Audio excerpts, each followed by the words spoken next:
Guys, the iPad 12th generation, 2026, is coming. But after checking the latest updates from Macrumors and other reliable sources, the story is now much clearer. So today, we're verifying what's actually real, what's likely, and what's still speculation. Let's start with the biggest upgrade: performance and AI support. According to Macrumors, Apple is planning to upgrade the base iPad with a newer chip, most likely A18. This is a major change, because the current model uses the A16 chip, which does not support Apple Intelligence. The new chip will finally enable Apple Intelligence features, making this one of the most important upgrades in years. Now, here's an important, verified detail. RAM will likely increase to 8 gigabytes. Macrumors clearly states that Apple will need more memory to support AI features, so this upgrade is highly expected. Next, design, and this is now confirmed across all major reports. There are no rumors of a redesign. The iPad 12th Gen will keep the same approximately 11-inch LCD display, Touch ID in the power button, similar bezels,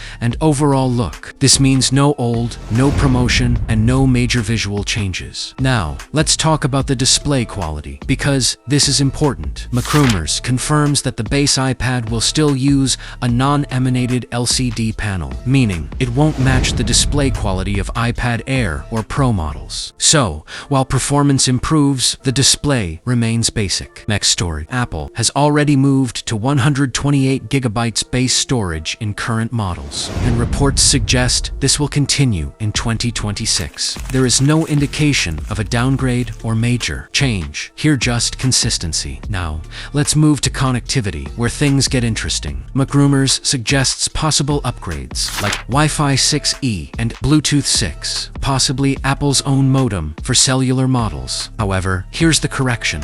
Of these are fully confirmed yet, but they are being tested internally. Another small but important update: Apple could introduce new color options, while keeping the same overall design language. Now, let's talk about release timing, because this has been updated recently. According to newer Macrumors reports, the iPad 12th Gen is expected to launch in the WWDC 2026. As previously rumored, pricing is expected to remain similar, starting around $349, keeping it Apple's most affordable iPad. Battery life is also expected to stay around 10 hours, with improvements coming from chip efficiency rather than a larger battery. This follows Apple's usual pattern. Guys, subscribe the Upgrade Zone for next real updates.